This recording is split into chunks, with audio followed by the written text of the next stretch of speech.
Sutta 9.4.38. Now 2 Brahmins skilled in metaphysics or the philosophy of mind visited the Exalted One, and after greeting him and exchanging the usual compliments, sat down at one side. So seated, they said this to him: Master Gotama, Purana Kassapa, all-knowing, all-seeing, professes unlimited knowledge and vision, saying, whether I walk, stand, sleep, or wait, always, ever, knowledge and vision are present. And he has thus declared, with infinite knowledge I abide, knowing, seeing a finite world. Master Gotama, the Niganta Nataputta, all-knowing, all-seeing, also professes unlimited knowledge and vision in like words. But he has declared thus, with infinite knowledge I abide, knowing, seeing an infinite world. Of these 2 talkers on knowledge, Master Gotama, of these 2 who contradict each other, which of the 2 speaks the truth, which lies? And the Buddha said, enough, Brahmins, which speaks the truth, which lies, let it be. I will teach you Dhamma, Brahmins. Listen, pay heed, I will speak. I just stopped here for a while. These 2 external ascetic leaders mentioned here, Purana Kassapa and Niganta Nataputta, the Jain. They are 2 of 6 well-known as external sect teachers during the time of the Buddha. And Purana Kassapa said that he has infinite knowledge, knowing and seeing a finite world, whereas Niganta Nataputta says that he has infinite knowledge, knowing and seeing an infinite world. So these 2 Brahmins, they asked the Buddha, one says that the world is finite, the other one says that the world is infinite, which means that they contradict each other. So the Brahmins wanted to know which one was speaking the truth and which one was lying. But the Buddha, instead of telling them plainly that the 2 of them were lying, the Buddha decided to just ignore the questions and teach them Dhamma, because if he spoke the truth and said that the 2 were lying, these 2 Brahmins may not believe him because they are not actually disciples of the Buddha yet. And why are they lying? Because they are saying that whether they walk, stand, sleep or awake, always, all the time, knowledge and vision are present in them. But in another sutta, the Buddha has said that this is not possible. It is not possible for a being, for a person to know everything all the time. Even the Buddha himself, he only knows when he contemplates, when he puts attention to what he wants to know, then he knows. If he does not want to know, for example, much of the time the Buddha spends in meditation, in deep meditation states, and a lot of things that goes on in the world he does not know because he's not much bothered to know. And because of that, sometimes, quite often, devas have to come and inform the Buddha, for example, that Devadatta, one of his former disciples, is planning to kill him or something. So the sutta continues. So, yes, sir, they replied. That means the Brahmins replied. And the Exalted One said, imagine, Brahmins, 4 men standing at the 4 corners of the world, each endowed with supreme pace and speed, with supreme length of stride, as an archer, mighty with bow, skilled, deft, a marksman, may wing with ease a slender shaft across a palm tree's shadow. Let such be their speed, as western sea from eastern sea, such their stride.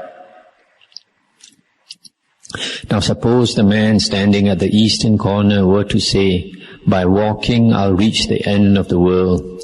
Though man's lifespan were 100 years, and he lived 100 years, and walked for 100 years, except when eating, drinking, chewing, munching, answering nature's calls, and dispelling fatigue by sleep, he would die before he reached the end of the world. And suppose a man at the western corner, at the northern corner, and the man at the southern corner were to say likewise, though each walked for 100 years, except when eating and so forth, they would die before they reached the end of the world.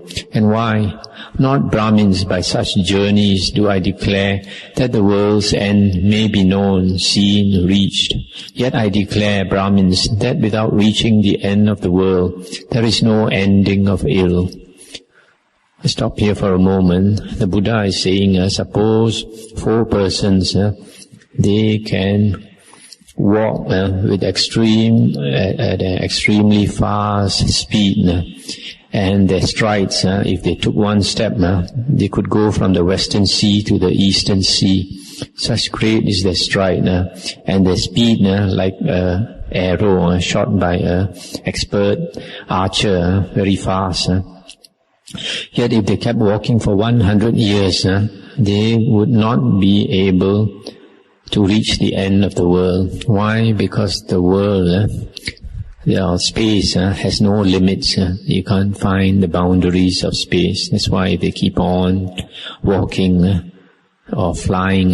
They can never reach the end of the world. There is a similar sutta called the Rohitassa Sutta. I think we have come across that sutta before.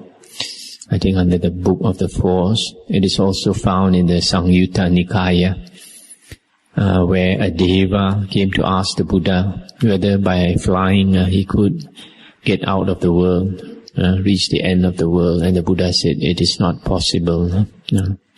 So the Buddha continues, Brahmins, these 5 strands of sense desire are called the world in the code of the Aryan. What 5? Shapes cognized by the eye, longed for, alluring, pleasurable, lovely, bound up with passion and desire. Sounds cognized by the ear, smells by the nose, taste by the tongue, contacts cognized by the touch, longed for, alluring, pleasurable, lovely, bound up with passion and desire. These are the 5 strands of sense desire, Brahmins. I stop here for a moment. Why are the 5 strands of sense desire called the world? Because if we examine carefully, where is the world? We would have to say, we know a world exists because of seeing the forms in the world, hearing the sounds in the world, smelling the smells in the world, tasting the tastes in the world, and touching the things in the world, contacts in the world. So because of these 5 senses, the world arises to us. Without the 5 senses, there is no world. That is why the 5 strands of sense desire are called the world in the Aryan code. And the Buddha continues, now consider, Brahmins, the monk who, aloof from sense desire, enters and abides in the first jhana. He is said to have come to the world's end and abide at the world's end. And some say thus of him, this one is still world-bound, still not gone out from the world. I too say this of him, he is still world-bound, still not gone out from the world. Then consider, Brahmins, the monk who enters and abides in the 2nd jhana, the 3rd, the 4th jhana, the sphere of infinite space, the sphere of infinite consciousness, the sphere of nothingness, the sphere of neither perception nor non-perception. In each case, he is said to have come to the world's end and abide there. and some say of him as before, and I too say of him, he is still world-bound, still not gone out from the world.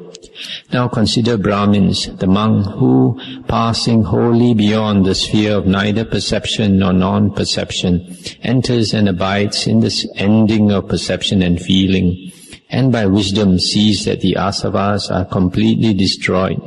That monk is said to have come to the world's end, and abide at the world's end, to have passed through the world's entanglement. That's the end of the sutta. So here the Buddha is saying, when a monk enters and abides in the jhanas, he comes to the world's end and abide at the world's end. But even though he comes to the world's end, he has still not gone out from the world. Why is it that he is said to come to the world's end? Because when a monk enters the jhanas, the world recedes from him. The world of forms, sounds, smells, taste, touch, these recede from him. He is no more conscious of them. That's why he is come to the end of the world. But however, he has still not gone out from the world. He has still not gone out from the world. It is only when he attains the sphere of the ending of perception and feeling, when the six normal consciousness stops, then and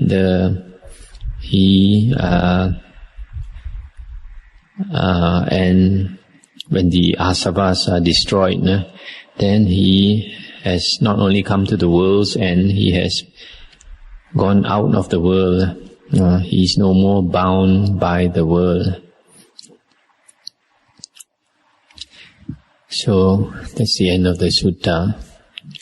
So from here you can see that the samatha meditation is very important, tranquilization of the mind, because to get out of the world we have to practice samatha.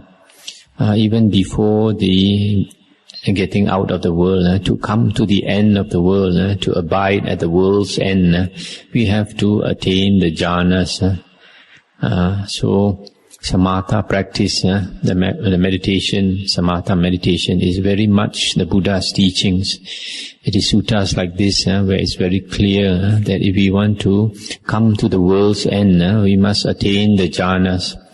We attain the jhanas, we come to the world's end, and a little bit more effort, and with the samatha practice plus vipassana, then we get out of the world. So samatha and vipassana, they go hand in hand. You cannot separate samatha from vipassana practice. Both are required in the Aryan Eightfold Path as the seventh and the eighth factor. Seventh is the right mindfulness, which is vipassana practice, and the eighth is right concentration, which is samatha practice for attaining the jhanas. The next sutta is 9.4.39. The Buddha said, monks, long ago a battle raged between the devas and the asuras, and in that battle the asuras won and the devas were defeated, and the defeated devas simply fled, with the asuras facing north, hot after them. Then the devas thought, the asuras give chase, let us battle with them a second time. And a second time they fought, and a second time were defeated and pursued.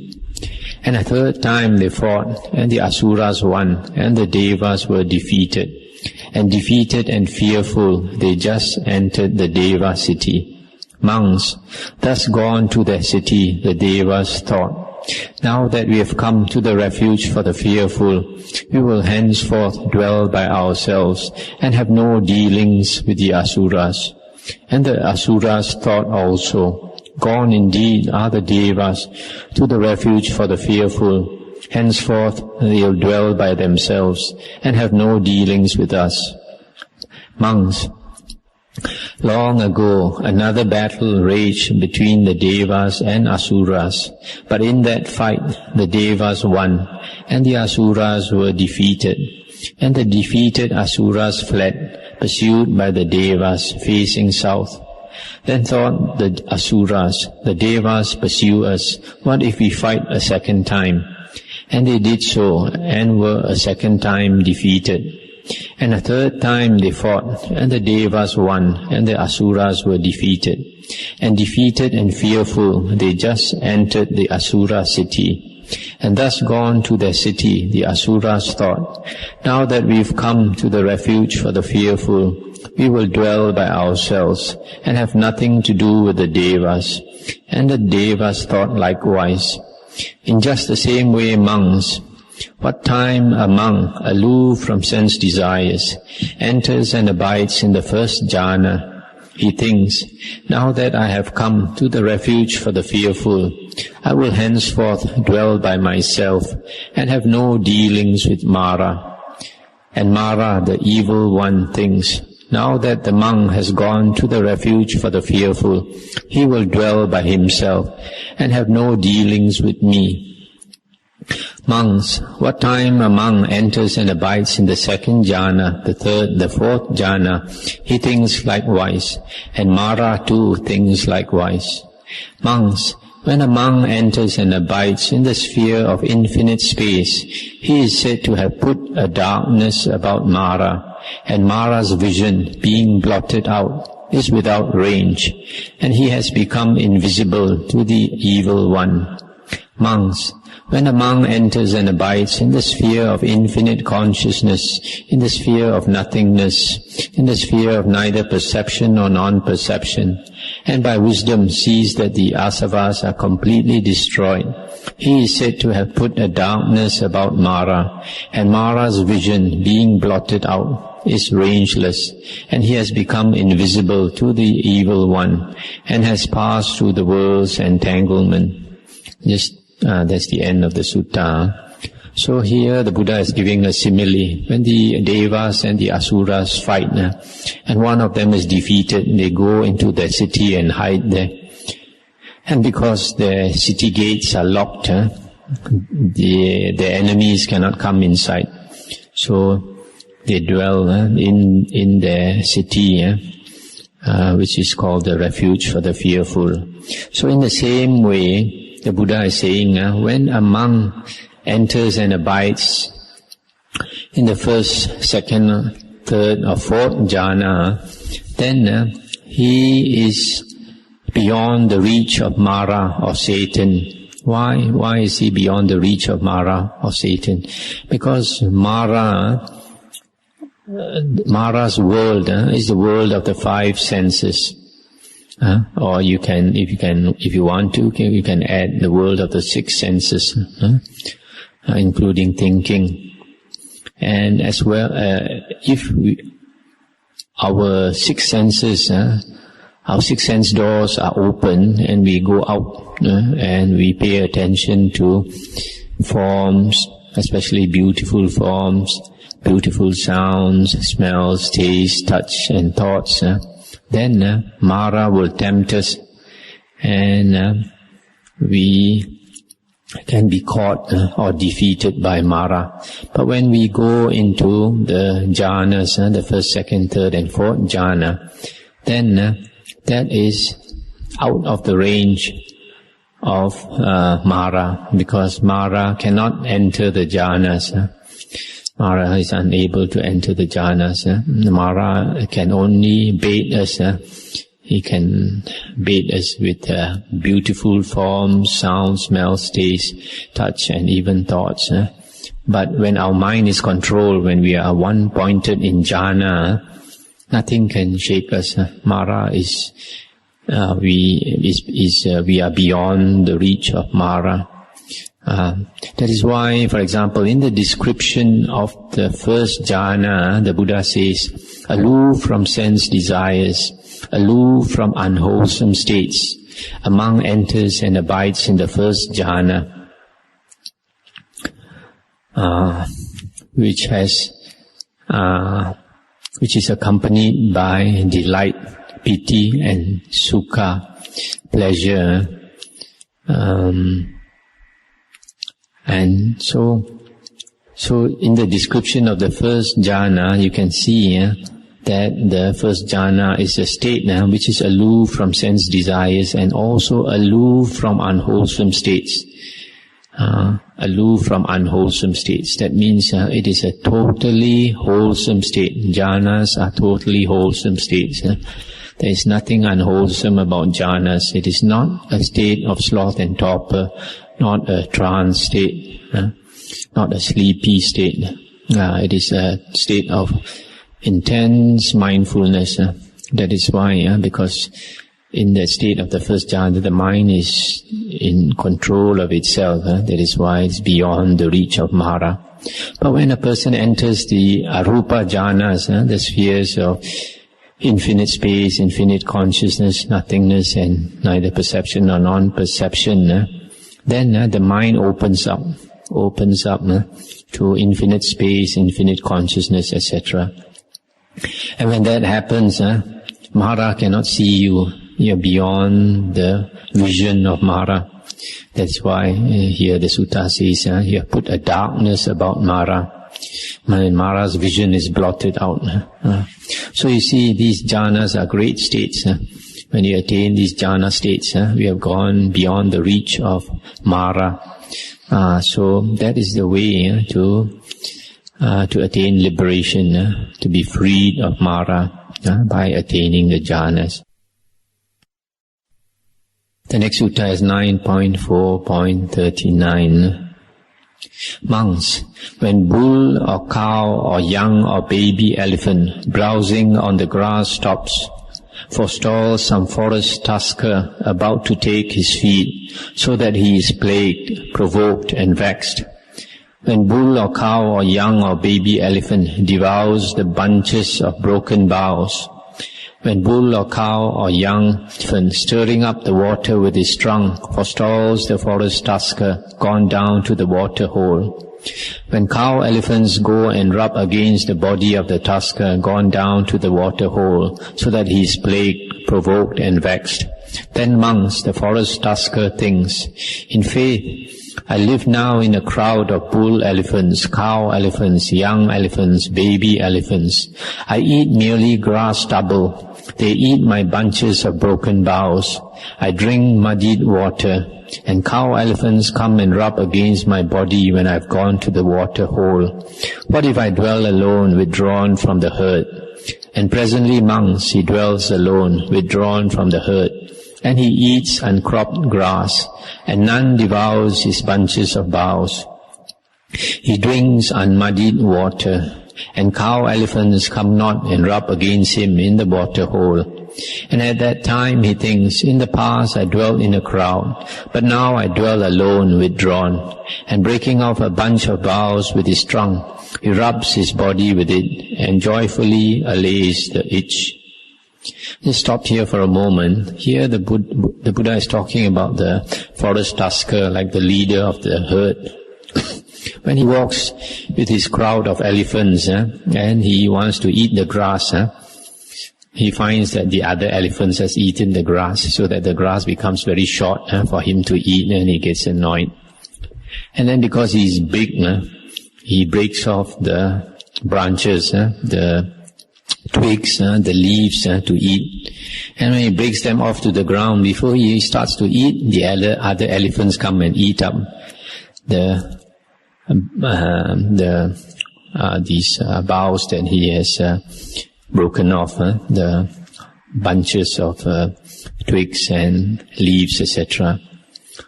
So he gets annoyed with them again. Then when he wants to go and drink in the water hole, to drink the clear water, all the other elephants go and disturb the water and churn up the mud so that it's not clean water that he gets to drink, so he gets annoyed with them again. Or when he goes down to the water to bathe, the other elephants come along and push him here and there, and he is annoyed again. So he decides to go off on his own and dwell alone. And this is what he does. You see, normally elephants, they are in danger of being attacked by a bunch of lions, for example.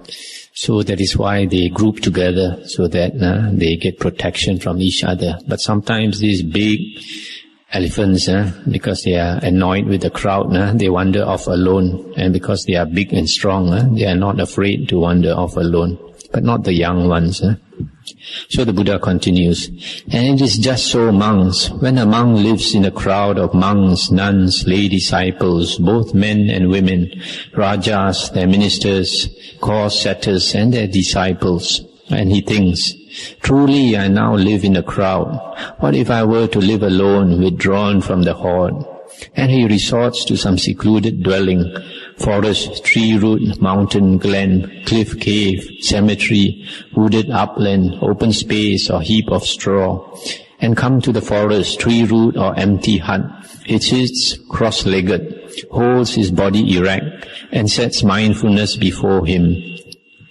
And putting away worldly coveting, he abides with mind freed therefrom. He purges his mind of coveting, putting away ill will and hatred. He abides with mind freed therefrom. Kindly compassionate towards all creatures, he purges his mind of ill will and hatred. Putting away sloth and torpor, he abides freed therefrom, conscious, alert, mindful and aware. He purges his mind of sloth and torpor. Putting away restlessness and worry, he abides unflurried.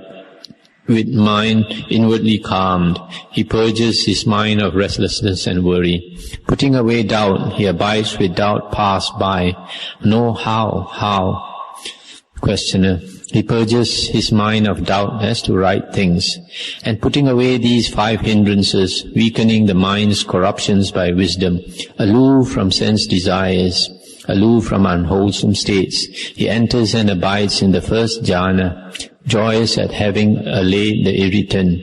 Suppressing applied and sustained thought, he enters and abides in the second jhana, then in the third jhana, fourth jhana, sphere of infinite space, sphere of infinite consciousness, sphere of nothingness, sphere of neither perception nor non-perception. In the ending of perception and feeling, and seeing by wisdom that the asavas are completely destroyed, he rejoices greatly at having allayed the irritant. That's the end of the sutta. So here in the same way, the Buddha says, when a monk lives in a crowd of people, monks, nuns, lay disciples, rajas, ministers, etc., then he is irritated, and he decides to go off and live alone in a cave or somewhere. And living alone, he purges his mind of the 5 hindrances, sensual desire, ill will, sloth and torpor, restlessness and worry and doubt, by practicing mindfulness and meditation. And after that he attains the first jhana, second jhana, etc., until the ending of perception and feeling, and his asavas are destroyed by wisdom. And then he has completely allayed the irritants or the annoyances. So that is the way the Buddha says that we should practice. That is why in the suttas we find very often the Buddha encourages a monk to go off and live alone, because in a crowd of people it's very difficult to practice. There are a lot of irritants, things to annoy a monk. Whereas if a monk lives alone, then it is much easier to attain the jhanas, states of deep meditation, and from there to destroy the asavas and attain liberation.